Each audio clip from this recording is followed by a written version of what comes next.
Gadchiroli police दलात 10 नवे DYSP रुजू, 7 अधिकाऱ्यांची बदली।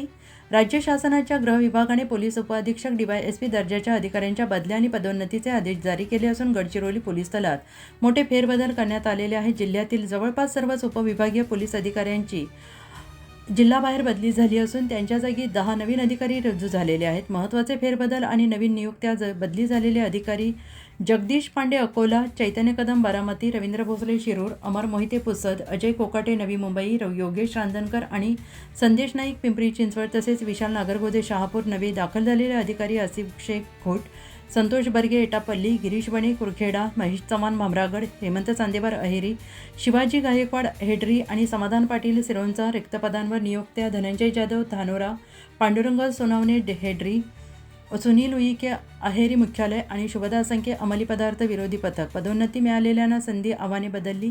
यावेळच्या फेरबदलाचे वैशिष्ट्य म्हणजे थेट नियुक्त तरुण अधिकाऱ्यांऐवजी पोलीस निरीक्षक पदावरून पदोन्नती मिळालेल्या अनुभवी अधिकाऱ्यांना गडचिरोलीत मोठी संधी देण्यात आलेली आहे। नक्षलवादाचा प्रभाव कमी होत असलेल्या आणि वेगाने बदलणाऱ्या गडचिरोली जिल्ह्यात आता या नव्या अधिकाऱ्यांसमोर केवळ कायदा सुव्यवस्था राखण्यानेच नव्हे तर दुर्गम भागातील जनतेशी संवाद साधून जनस्नेही पोलिसिंग अधिक मजबूत करण्याचे मोठं आव्हान असणार आहे।